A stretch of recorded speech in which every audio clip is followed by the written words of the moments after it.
کسی گاؤں میں احمد نام کا ایک غریب لیکن نیک دل آدمی رہتا تھا۔ وہ محنتی تھا، مگر کتنی بھی محنت کرتا اس کی روزی روٹی مشکل سے ہی چلتی والی اور اللہ پر بھروسہ رکھنے والی عورت تھی۔ احمد جب بھی مایوس ہو کر گھر لوٹتا، فاطمہ اسے تسلی دیتی اور کہتی، احمد، اللہ پر یقین رکھو، وہ ضرور ہماری مشکلیں دور کرے گا، ہمیں رمضان کی برکتوں کا سہارا لینا چاہیے۔ وہ ہر دن تہجد میں اٹھ کر اللہ سے اپنے شوہر کی کامیابی کے لیے دعا کرتی۔ رمضان کا مہینہ شروع ہوا۔ فاطمہ نے اس مہینے کو زیادہ سے زیادہ عبادت اور دعاؤں میں گزارنے کا فیصلہ کیا۔ اس نے روزہ رکھا، تلاوت کی اور غریبوں کی مدد بھی کی۔ ایک رات جب وہ تہجد پڑھ رہی تھی تو اس کی آنکھوں میں آنسو آ گئے۔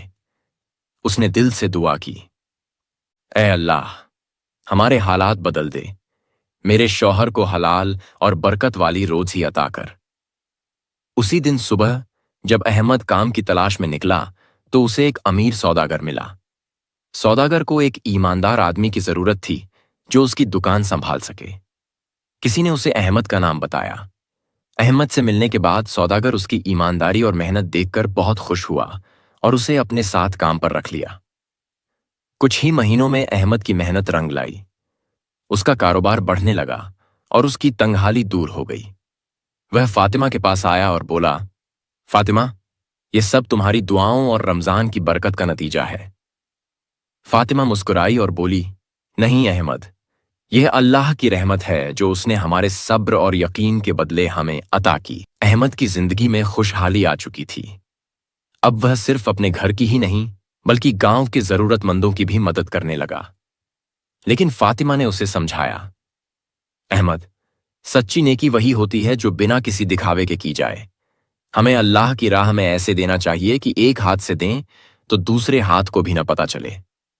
رمضان کا دوسرا عشرہ چل رہا تھا۔ احمد نے فیصلہ کیا کہ وہ غریبوں کے لیے افطار کا انتظام کرے گا۔ ہر روز مسجد کے باہر کھانے کا انتظام کرتا اور ضرورت مندوں کو افطار کراتا۔ لیکن پھر ایک نئی پریکشا آ گئی۔ احمد کے مالک کا کاروبار اچانک گھاٹے میں چلا گیا۔ مالک نے احمد سے کہا، مجھے دکان بند کرنی پڑ رہی ہے، اب میں تمہیں کام نہیں دے پاؤں گا۔ یہ سن کر احمد کو جھٹکا لگا، لیکن اس نے فوراً فاطمہ سے کہا، اللہ نے مجھے جب دیا تھا تب بھی میں شکر گزار تھا، اور اب جب لے رہا ہے تب بھی میں صبر کروں گا۔ اس رات فاطمہ پھر تہجد میں اٹھی اور رو رو کر دعا کرنے لگی، اے اللہ، تو نے ہمیں عطا کیا اور اب آزما رہا ہے، ہمیں پھر سے برکت اور حلال روزی دے۔ اگلی صبح احمد بازار میں گیا تو ایک بزرگ ویاپاری سے ملاقات ہوئی۔ وہ ویاپاری بولا، میں اپنی دکان بیچ رہا ہوں لیکن چاہتا ہوں کہ کوئی ایماندار انسان اسے سنبھالے۔ احمد نے اپنی ساری بچت نکال کر دکان خرید لی۔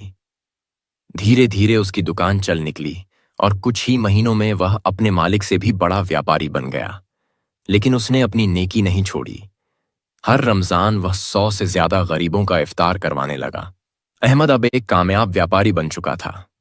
اللہ نے اسے عزت، دولت اور برکت سے نوازا تھا، مگر وہ پہلے کی طرح ہی نمر اور نیک دل انسان بنا رہا۔ وہ اب بھی غریبوں کی مدد کرتا، افطار کرواتا اور ہمیشہ اللہ کا شکر ادا کرتا۔ لیکن ایک رات رمضان کے آخری عشرے میں اس کی زندگی کا سب سے بڑا امتحان آیا۔ ایک دن ایک انجان مسافر احمد کی دکان پر آیا۔ اس کے کپڑے پھٹے ہوئے تھے اور چہرے پر بھوک اور تکلیف کے نشان تھے۔ اس نے احمد سے کہا، بھائی، میں بہت دور سے آیا ہوں، میرے پاس کھانے کو کچھ نہیں، اگر آپ مدد کر دیں تو اللہ آپ کو اور برکت دے گا۔ احمد کو کوئی شک نہیں تھا۔ اس نے فوراً کھانے اور کپڑوں کا انتظام کیا۔ لیکن تبھی اس کے ایک پرانے دشمن کا آدمی وہاں آ گیا اور بولا، احمد، یہ آدمی دھوکے باز ہے، یہ شہر شہر گھوم کر لوگوں کو بے وقوف بناتا ہے۔ اب احمد کے سامنے دو راستے تھے، یا تو وہ اس غریب آدمی کی مدد کرتا یا پھر لوگوں کی باتوں میں آ کر اسے بھگا دیتا۔ احمد نے فاطمہ کی سکھائی ہوئی بات یاد کی، اگر کوئی تمہیں ایک بار دھوکہ دے بھی دے تو کیا تمہارا اللہ پر یقین کم ہو جائے گا؟ احمد نے مسافر کو گلے لگایا اور کہا، اگر تم جھوٹ بھی بول رہے ہو تو بھی اللہ جانتا ہے، میرا ارادہ نیک ہے اور میں اللہ سے اس کا انعام چاہتا ہوں، لوگوں سے نہیں۔ رات کو جب احمد سویا تو اس نے ایک عجیب خواب دیکھا۔ ख्वाब में वही मुसाफिर एक फरिश्ते के रूप में सामने आया और बोला, अहमद, यह तुम्हारा आखिरी इम्तिहान था। अल्लाह ने तुम्हें नेक दिल पाया और अब वह तुम्हें ऐसी बरकत देगा जिसकी तुमने कभी कल्पना भी नहीं की थी। सुबह जब अहमद उठा तो उसे एक अनोखी खबर मिली। वह व्यापारी जिसने उसे दुकान बेची थी, उसने अपनी पूरी जायदाद अहमद के नाम कर दी थी। अहमद की जिंदगी अब पूरी तरह बदल चुकी थी। वह गरीब से अमीर बन चुका था और अब उसके पास दौलत थी। हर कोई उसकी इज्जत करता, उसका नाम दूर दूर तक मशहूर हो चुका था। लेकिन असली इम्तिहान अब शुरू होने वाला था। जैसे जैसे अहमद का कारोबार बढ़ा, वैसे वैसे उसके दिल में एक नया एहसास जागने लगा। अब मैं गरीब नहीं रहा, अब मैं दूसरों से ऊपर हूं। फातिमा ने महसूस किया कि अहमद बदलने लगा है। अब वह गरीबों की मदद तो करता, लेकिन पहले जैसी नम्रता उसमें नहीं रही थी। वह जब भी किसी की मदद करता तो चाहता कि लोग उसकी तारीफ करें। एक दिन जब एक गरीब आदमी उसके पास मदद मांगने आया तो अहमद ने कहा, तुम्हें हर बार मदद क्यों चाहिए? खुद कुछ क्यों नहीं करते? यह सुनकर फातिमा का दिल पसीज गया। वह समझ गई कि अहमद के दिल में घमंड आने लगा है। रमजान की आखिरी रात थी। फातिमा ने तहज्जुद पढ़ने के बाद अहमद से कहा, अहमद, क्या तुम्हें याद है जब हम गरीब थे और अल्लाह से रो रो कर मदद मांगते थे? अगर उस वक्त अल्लाह भी हमसे यही कह देता कि तुम्हें हर बार मदद क्यों चाहिए, तो हमारा क्या होता? अहमद यह सुनकर चौंक गया। उसे अपनी गलती का एहसास हुआ। उसकी आंखों में आंसू आ गए और उसने कहा, फातिमा, तुमने मेरी आंखें खोल दी। सच में शैतान मुझे घमंड की तरफ ले जा रहा था। अगले दिन अहमद ने मस्जिद में जाकर सबसे माफी मांगी और ऐलान किया कि वह अब और गरीबों की मदद करेगा, लेकिन बिना किसी दिखावे के। उसने अपना ज्यादा वक्त इबादत और नेक कामों में लगाने का फैसला किया। अहमद ने घमंड से तौबा कर ली थी। अहमद अब और भी ज्यादा नेकी करने लगा था। उसने अपने शहर में शाला बनवाई जहां गरीबों और मुसाफिरों को मुफ्त में रहने और खाने की सुविधा मिलती। लोग उसकी दरियादिली की तारीफ करने लगे। लेकिन जहां भलाई होती है वहीं शैतान भी अपना जाल बिछाता है। शहर में कुछ लालची लोग थे जो अहमद की कामयाबी और नेक दिली से जलते थे। वे सोचते थे, अगर अहमद इसी तरह नेकियां करता रहा तो लोग हमें भूल जाएंगे, हमें उसे किसी तरह बदनाम करना होगा। एक दिन एक चालाक व्यापारी ने एक चाल चली। उसने एक गरीब आदमी को पैसे देकर अहमद की सराय में भेजा और उसे सिखाया कि वह वहां जाकर कहे, अहमद ने मुझसे पैसे लेकर यहां ठहरने दिया, वह गरीबों की मदद के नाम पर अपना फायदा उठा रहा है। जब यह झूठी अफवाह फैली तो कुछ लोगों ने अहमद पर शक करना शुरू कर दिया। शहर के अमीर लोग जो पहले ही उससे जलते थे, उसके खिलाफ होने लगे। एक दिन काजी के दरबार में अहमद को बुलाया गया। वहां बहुत से लोग जमा थे।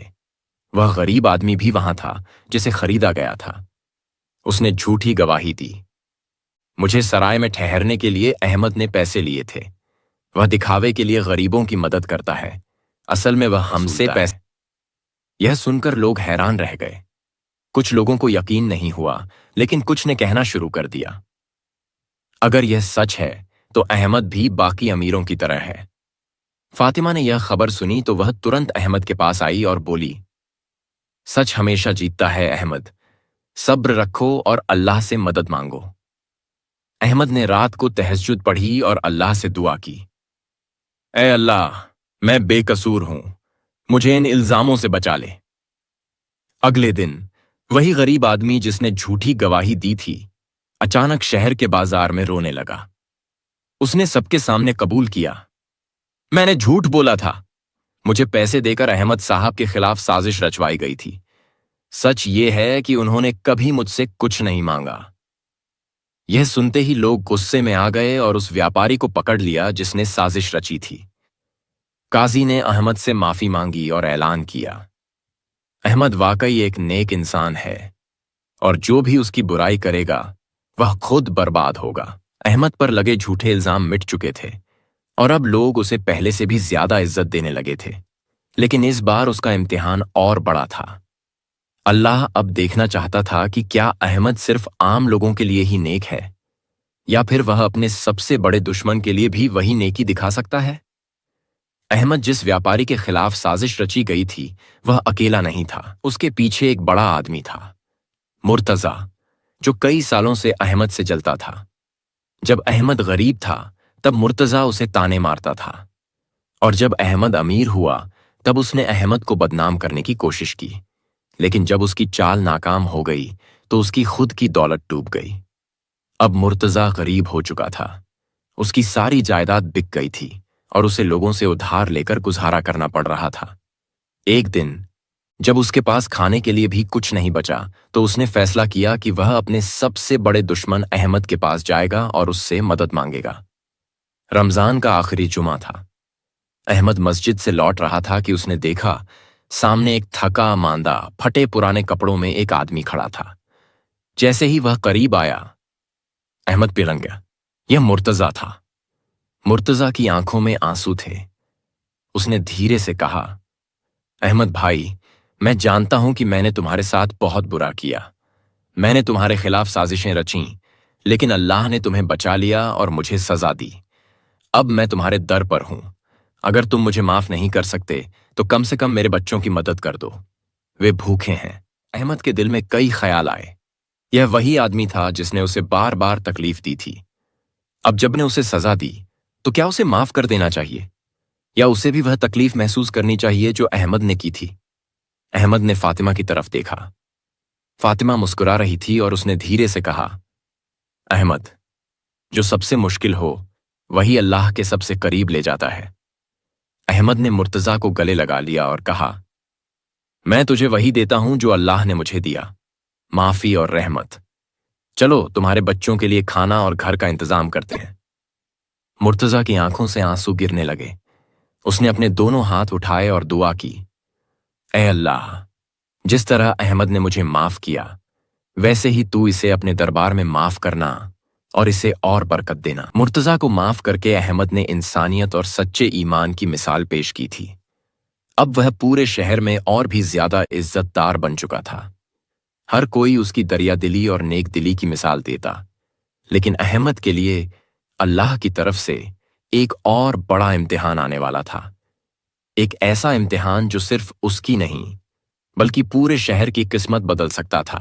एक दिन अहमद की दुकान पर एक खास संदेशवाहक आया।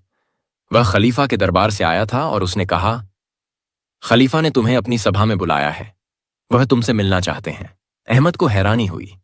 खलीफा इतने बड़े आदमी थे, उनके पास हजारों अमीर और ताकतवर लोग जाते थे, फिर उन्होंने एक साधारण व्यापारी को क्यों बुलाया?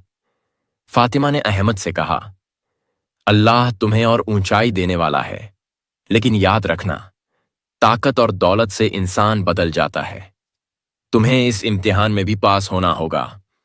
अहमद जब खलीफा के दरबार में पहुंचा तो वहां बड़े बड़े वजीर और अमीर लोग मौजूद थे। खलीफा ने उसे देखते ही कहा, अहमद, तुम्हारी ईमानदारी, दरियादिली और अल्लाह पर भरोसे की बातें हम तक पहुंची हैं। तुम्हारी नेकियों ने मुझे बहुत प्रभावित किया है। फिर खलीफा ने ऐलान किया, हम चाहते हैं कि तुम इस शहर के नए काजी, न्यायाधीश बनो, तुम लोगों को इंसाफ दे सको। यह सुनकर दरबार में मौजूद कई अमीर और वजीर चौंक गए। वे सोच रहे थे कि एक मामूली व्यापारी कैसे काजी बन सकता है, लेकिन अहमद खुद सबसे ज्यादा हैरान था। अहमद ने कुछ देर सोचा और फिर कहा, खलीफा हजरत, मैं इस काबिल नहीं कि इतनी बड़ी जिम्मेदारी संभाल सकूं। मैं एक साधारण आदमी हूं। मुझे सिर्फ अपने कारोबार और गरीबों की मदद करने में खुशी मिलती है। खलीफा मुस्कुराए और बोले, यही तो तुम्हारी सबसे बड़ी खूबी है अहमद। जो इंसान खुद जिम्मेदारी की भूख न रखे वही सबसे अच्छा इंसाफ कर सकता है। अहमद ने कुछ और सोचने के लिए वक्त मांगा। जब वह घर लौटा तो उसने फातिमा से कहा, अगर मैं यह जिम्मेदारी ले लूं तो क्या मैं वैसा ही नेक इंसान बना रह पाऊंगा? फातिमा ने कहा, तुम्हें यह सोचना चाहिए कि अगर तुम इनकार कर देते हो और कोई गलत इंसान यह ओहदा ले लेता है तो क्या तब तुम्हारा दिल सुकून में रहेगा? अहमद सारी रात सो नहीं सका। खलीफा का प्रस्ताव बहुत बड़ा था। वह जानता था कि काजी बनना सिर्फ इज्जत की बात नहीं बल्कि बहुत बड़ी जिम्मेदारी भी है। अगर उसने गलत फैसला किया तो कई बेगुनाहों को नुकसान हो सकता था। फातिमा ने देखा कि अहमद परेशान है। उसने उसे तसल्ली दी, अहमद, अगर अल्लाह ने तुम्हें इस काबिल समझा कि तुम इंसाफ कर सको तो तुम्हें डरने की जरूरत नहीं। याद रखना, जब तक तुम्हारा दिल साफ है अल्लाह हर मुश्किल में तुम्हारा साथ देगा। احمد نے تہجد پڑھی اور اللہ سے دعا کی، اے اللہ، اگر یہ ذمہ داری میرے لیے بہتر ہے تو مجھے اس میں کامیاب کر، اور اگر یہ میرے ایمان کے لیے نقصان دہ ہے تو اسے مجھ سے دور کر دے۔ صبح احمد نے خلیفہ کے سامنے جا کر کہا، اگر میری ذمہ داری صرف انصاف کرنا اور اللہ کی راہ پر چلنا ہے تو میں اسے قبول کرتا ہوں، لیکن میں کسی بھی طرح کی دولت یا رشوت نہیں لوں گا، اور مجھے اپنے فیصلوں میں پوری آزادی چاہیے۔ خلیفہ نے خوش ہو کر اعلان کیا، آج سے احمد اس شہر کا قاضی ہوگا، اس کا ہر فیصلہ انصاف اور ایمانداری پر آدھارت ہوگا۔ لیکن جیسے ہی احمد قاضی بنا، اس کے سب سے بڑے امتحان شروع ہو گئے۔ ایک دن احمد کے پاس ایک امیر ویاپاری اور ایک غریب مزدور کا مقدمہ آیا۔ مزدور نے کہا، حضور، اس ویاپاری نے مجھ سے کام کروایا لیکن مزدوری دینے سے انکار کر دیا۔ ویاپاری نے غصے میں جواب دیا، یہ جھوٹ بول رہا ہے، میں نے اسے پہلے ہی مزدوری دے دی تھی۔ احمد کے لیے یہ ایک مشکل گھڑی تھی۔ ایک طرف شہر کا امیر آدمی تھا جو احمد کے خلاف ہو سکتا تھا، اور دوسری طرف ایک غریب آدمی جس کی کوئی گواہی نہیں تھی۔ فاطمہ نے احمد کو ہمیشہ سکھایا تھا کہ انصاف وہی ہے جس میں اللہ راضی ہو۔ احمد نے دونوں کی بات سنی اور پھر مزدور سے پوچھا، کیا تمہارے پاس کوئی ثبوت ہے؟ مزدور نے کہا، نہیں، لیکن اللہ گواہ ہے کہ میں نے اپنی مزدوری نہیں لی۔ احمد نے ویاپاری کی طرف دیکھا اور کہا، اگر تم سچ کہہ رہے ہو تو تمہیں اللہ کی قسم کھانے میں کوئی دقت نہیں ہونی چاہیے کہ تم نے اس کی مزدوری دے دی ہے۔ ویاپاری نے گھبرا کر کہا، ہاں میں قسم کھا سکتا ہوں، لیکن اس کے چہرے سے صاف تھا کہ وہ جھوٹ بول رہا تھا۔ احمد نے فرمان سنایا، اس مزدور کو اس کی مزدوری دو، اور اگر اگلی بار کا حق مارا تو اسے سخت سزا دی جائے گی۔ احمد نے جب مزدور کے حق میں انصاف کیا تو پورے شہر میں اس کی ایمانداری کی تعریف ہونے لگی۔ لیکن کچھ امیر لوگ جو رشوت اور بے ایمانی سے اپنی جائیداد بڑھاتے تھے، وہ اس فیصلے سے ناراض ہو گئے۔ ان میں سے ایک تھا حارث، جو شہر کا سب سے بڑا ویاپاری تھا۔ وہ احمد کو قاضی کے عہدے سے ہٹانا چاہتا تھا تاکہ کوئی اس کے غلط کاموں کو روک نہ سکے۔ اس نے اپنے کچھ ساتھیوں کے ساتھ مل کر ایک خطرناک سازش رچنی شروع کی۔ ایک دن حارث نے اپنے ایک نوکر کو بلایا اور کہا، اگر ہمیں احمد کو ہٹانا ہے تو ہمیں اسے ایک ایسے الزام میں پھنسانا ہوگا جس سے وہ خود کو بچا نہ سکے۔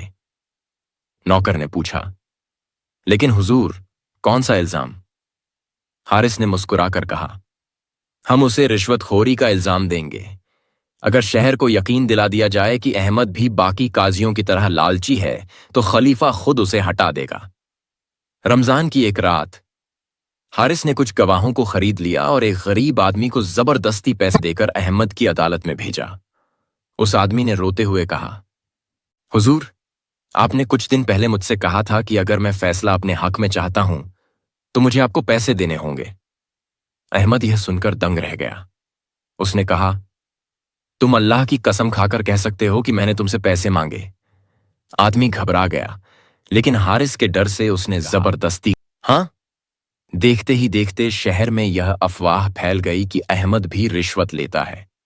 کچھ لوگوں نے اس پر بھروسہ کیا تو کچھ کو یقین نہیں ہوا۔ جب احمد گھر لوٹا تو وہ اداس تھا۔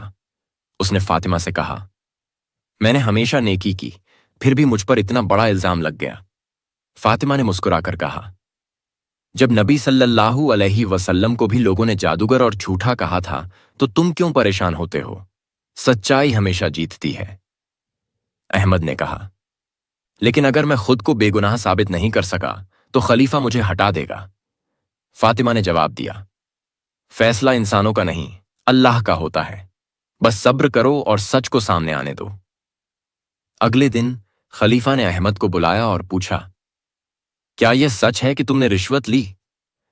احمد نے جواب دیا، نہیں، اور میں اللہ کو گواہ بنا کر کہتا ہوں کہ میں بے گناہ ہوں۔ خلیفہ نے کہا، لیکن گواہ تمہارے خلاف ہیں۔ احمد نے سوچا اور پھر کہا، اگر میں جھوٹا ہوں تو اللہ مجھے سزا دے گا، لیکن اگر میں سچا ہوں تو اللہ خود سچائی کو سامنے لائے گا۔ احمد خلیفہ کے سامنے کھڑا تھا۔ اس کے خلاف جھوٹی گواہی دینے والے لوگ بھی وہیں موجود تھے۔ ماحول تناؤ پورن تھا۔ खलीफा ने कड़े लहजे में कहा, अहमद, तुम्हारे खिलाफ गंभीर इल्जाम लगाए गए हैं। अगर तुम बेगुनाह हो तो हमें कोई सबूत दो। अहमद ने जवाब दिया, मेरा सबसे बड़ा गवाह अल्लाह है। अगर मैंने रिश्वत ली होती तो मैं खुद ही अपने अंजाम के लिए तैयार रहता, लेकिन अगर मैं बेगुनाह हूं तो अल्लाह खुद सच्चाई को सामने लाएगा। जैसे ही अहमद ने यह कहा, अचानक अदालत के बाहर से एक आवाज आई, रुकिए, मैं सच बताना चाहता हूं। लोग चौंक गए। यह वही गरीब आदमी था जिसे हारिस ने रिश्वत देकर झूठी गवाही दिलवाई थी। वह दौड़ता हुआ अंदर आया और रोते हुए खलीफा के सामने गिर पड़ा। मुझे माफ कर दीजिए, मुझसे झूठी गवाही दिलवाई गई थी। मुझे पैसे देकर सिखाया गया था कि मैं अहमद साहब पर इल्जाम लगाऊं। खलीफा ने गुस्से में पूछा, किसने तुम्हें ऐसा करने के लिए मजबूर किया? आदमी ने कांपते हुए जवाब दिया, हारिस ने। उसने मुझे धमकाया था कि अगर मैंने उसका कहा नहीं तो वह मुझे और मेरे परिवार को नुकसान पहुंचाएगा। खलीफा ने यह सुनते ही सैनिकों को आदेश दिया कि हारिस को गिरफ्तार किया जाए। जैसे ही सैनिक हारिस को पकड़ने आगे बढ़े, वह घबराकर चिल्लाने लगा, मैंने यह सब अहमद को हटाने के लिए किया था। मैं नहीं चाहता था कि एक गरीब आदमी इस शहर का काजी बने। अब पूरा दरबार सन्न रह गया। लोग समझ गए कि अहमद को बदनाम करने की साजिश रची गई थी। खलीफा ने ऐलान किया, अहमद पूरी तरह बेगुनाह है और हारिस को उसकी साजिश के लिए सख्त सजा दी जाएगी। अहमद ने कहा, खलीफा हजरत, मैं हारिस को माफ करता हूं, लेकिन मेरी एक गुजारिश है कि उसे गरीबों के लिए काम करने का हुक्म दिया जाए ताकि उसे एहसास हो कि इंसानियत क्या होती है। खलीफा अहमद की इस नेकी से बहुत प्रभावित हुए और उन्होंने ऐलान किया कि हारिस को गरीबों की सेवा करनी होगी और उसकी सारी संपत्ति जरूरतमंदों में बांट दी जाएगी। इस घटना के बाद अहमद और भी मशहूर हो गया, लेकिन उसने फैसला किया कि अब वह काजी का पद छोड़कर सिर्फ अल्लाह की राह में काम करेगा। खलीफा ने उसे एक नई जिम्मेदारी दी, शहर में एक ऐसी जगह बनाने की जहां जरूरतमंदों को मुफ्त में रहने, खाने और शिक्षा की सुविधा मिले। अहमद और फातिमा ने मिलकर वह जगह बनाई और वह शहर का सबसे बड़ा मददगार केंद्र बन गया। लोग उसे रहमत का घर कहने लगे। कहानी से अगर इंसान सच्चे दिल से अल्लाह पर भरोसा करे और नेकी के रास्ते पर डटा रहे तो कोई भी मुश्किल उसे हरा नहीं सकती। दुनिया चाहे जितनी भी साजिशें करे, आखिर में जीत हमेशा सच्चाई और ईमानदारी की होती है।